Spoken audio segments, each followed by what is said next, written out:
आइए अब सुनते हैं अपना दैनिक प्रोग्राम शुभ प्रभात।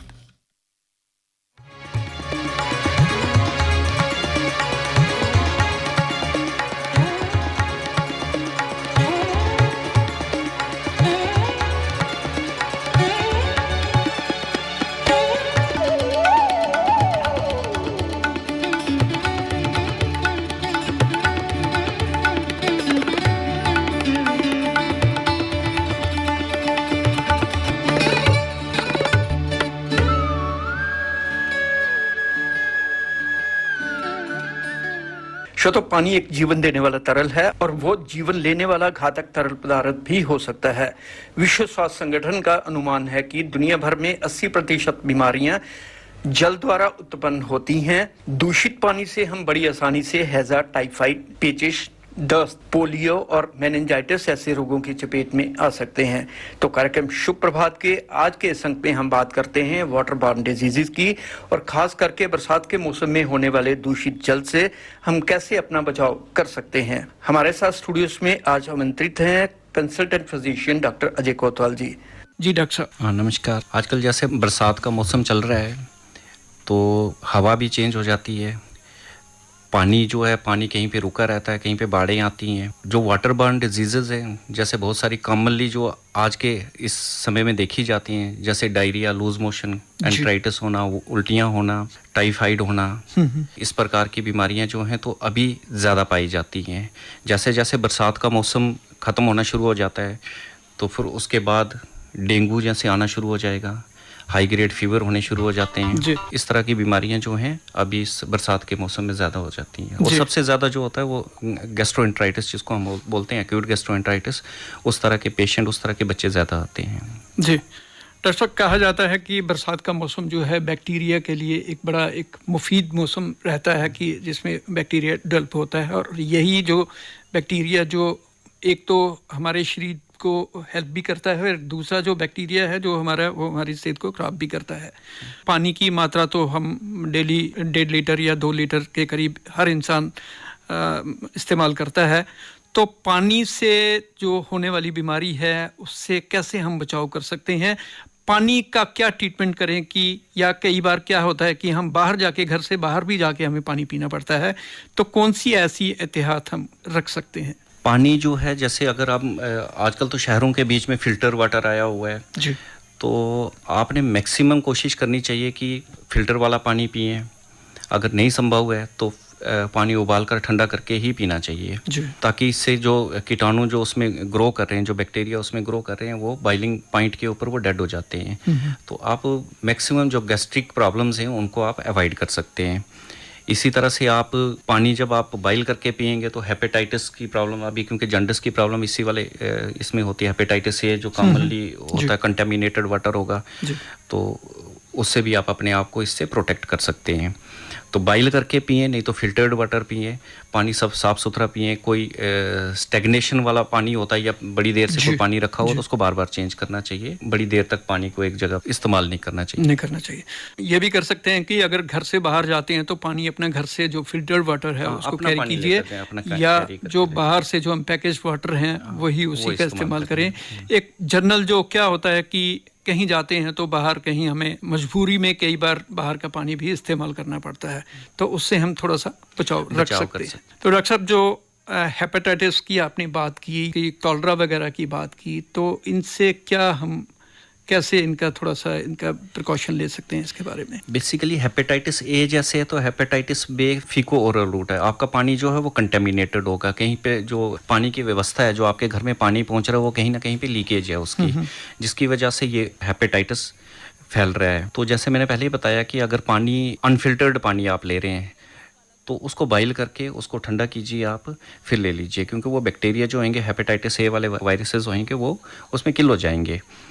तो आप इससे अपने आप को प्रोटेक्ट कर सकते हैं। अदरवाइज क्या होगा फिर, ये जिसको हम बोलते हैं एक्यूट हेपेटाइटिस हो जाना, लीवर की प्रॉब्लम्स हो जाना, कंट्रोल से बाहर जो निकल जाता है, बाहर निकल जाती हैं फिर प्रॉब्लम्स। तो इसलिए जो, क्योंकि इसका प्रिवेंशन किया जा सकता है, पानी को फिल्टर्ड पानी लें। जहाँ पे बहुत ज़्यादा लोग पानी को यूज़ करते हैं, जैसे बाहर पानी जो नलकों से आता है, तो वो एकदम से वो आप अवॉइड कर सकते हैं। तो डॉक्टर साहब, जैसे कॉलरा है या डायरिया है या हेपेटाइटिस के बारे में आपने बताया, इस स्थिति में क्या करना चाहिए? हमें घर पे ट्रीटमेंट करना चाहिए या कहीं हॉस्पिटल या डिस्पेंसरी वगैरह में जाना चाहिए? ये डिपेंड करता कि आपकी डिहाइड्रेशन क्या है।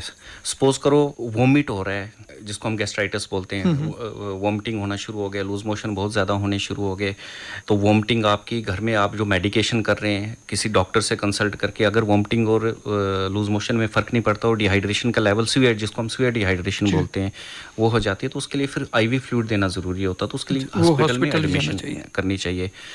तो हॉस्पिटल में भी वो 24 आवर्स के लिए रखते हैं। उसके बाद ORS वाला फ्लूइड देके ORS वाला पानी पीने के लिए ज़्यादा मोटिवेट करते हैं कि ORS वाला पानी लीजिए।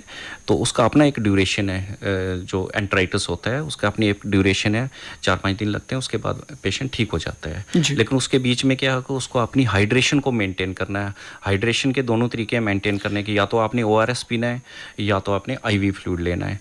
तो जितना IV फ्लूइड को अवॉइड किया जाए, अगर कंफर्टेबली वो ले पाता है, वोमिटिंग नहीं है, तो ORS वाले फ्लूइड का ज़्यादा इस्तेमाल करना चाहिए, ताकि इलेक्ट्रोलाइट जो बैलेंस होता है वो शरीर का इलेक्ट्रोलाइट बैलेंस भी बना रहे और उसको शरीर में पानी की कमी भी ना हो। आजकल एक ट्रेंड है कि हम बाहर से बना हुआ खाना ज़्यादा इस्तेमाल करते हैं, तो ऐसा फूड जो कंटेमिनेटेड है वो हमारी सेहत के लिए कितना मुफीद है या कितनी ख़राब कर सकता है? अब क्योंकि आज के टाइम में तो ट्रेंड यही है कि मैक्सिमम लोग जो हैं वो घर में कम बनाते हैं और बाहर ज़्यादा जाते हैं, आउटिंग पे ज़्यादा जाते हैं। लेकिन मैं तो यही सुजेस्ट करूँगा, खासकर इस मौसम में, इस मौसम के बीच में, खास करके जहाँ पे ज़्यादा क्राउडिंग है, आपको लगता है कि जो आपको सेल कर रहा है, जो आपको वो खाना देने वाला आदमी है, अगर वो आपको लगता है कि उसने प्रॉपर हाइजीन मेंटेन नहीं किया हुआ है, तो आप वहाँ पे अवॉइड कर सकते हो, क्योंकि सेहत आप ही की है। अगर आप वहाँ पे खाओगे तो सेहत आप ही की ख़राब होनी है। तो बेटर होता है कि उन जगहों को अवॉइड करो जहाँ पे हाइजीन मेंटेन है, साफ़ सुथरी जगह है, तो आप वहाँ पे बैठकर खा सकते हैं। लेकिन जनरली कोशिश करनी चाहिए कि बरसात के मौसम में, क्योंकि स्टोर किया हुआ फूड होगा, उसके ऊपर बैक्टीरिया की ग्रोथ होना शुरू हो जाती है, जिससे फिर ये मल्टीपल प्रॉब्लम्स होना शुरू हो जाती हैं। शुरू वो एक छोटी सी चीज़ गैस्ट्रोएंटेराइटिस से स्टार्ट हो जाती है, बाद में अगर कंट्रोल ना हो तो फिर वो मल्टीपल कॉम्प्लिकेशंस करना शुरू हो जाती है।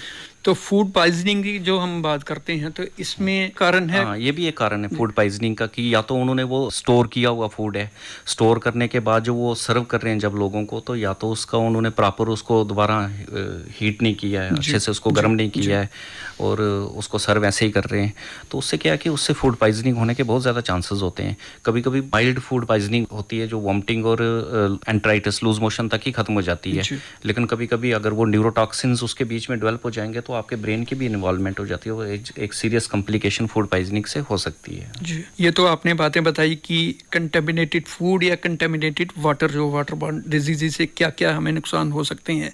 तो घर में हम कौन से ऐसे प्रिकॉशंस ले सकते हैं? खासकर मैं बच्चों की बात करूंगा, छोटे बच्चे जिनका आप पे कोई कंट्रोल नहीं, बाहर भी खा के आएंगे, स्कूल जाएंगे, स्कूल के बाहर टक शॉप है, वहाँ से भी लेके खा लेंगे, तो ऐसी स्थिति में क्या कैसे रोक सकते हैं या कैसे उनको कंट्रोल कर सकते हैं? बच्चे जो हैं, तो बच्चे तो पेरेंट्स का भी थोड़ा रोल होगा, रोल रहता है। तो बच्चे को आप दोगे कोई चीज़ तो वो जाकर दुकान से ले लेगा।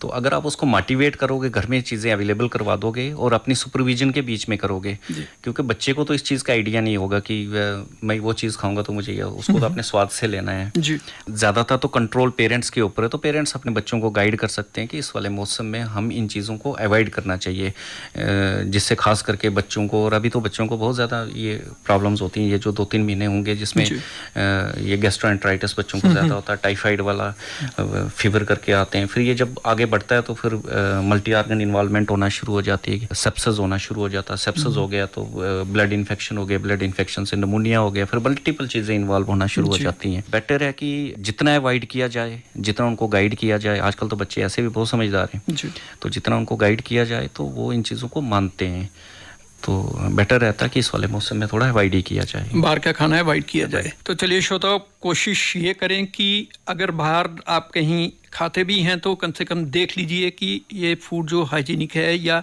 इसको प्रॉपरली कुक किया जा रहा है, और किसी अच्छी जगह से खाएं जहां आपको लगता है कि फूड प्रॉपरली कुक हुआ है। कार्यक्रम शुभ प्रभात में डॉक्टर अजय कोतवाल जी, आपने हमसे बात की और हमारे श्रोताओं को बताया कि वाटर बॉर्न डिजीज़ क्या हैं, कौन कौन सी हैं, और इस मौसम में खासकर हम क्या प्रिकॉशंस ले सकते हैं कि कम से कम ये 2-3 महीने का जो बरसात का मौसम है ये हमारा ठीक से जाए और इसमें कोई बीमारी की चपेट में हम लोग ना आए। Thank you so much. समय हो चला है कार्यक्रम शुभ प्रभात के आज के इस अंक में बस इतना ही। दीजिए राजेश को अनुमति। नमस्कार। Have a nice day.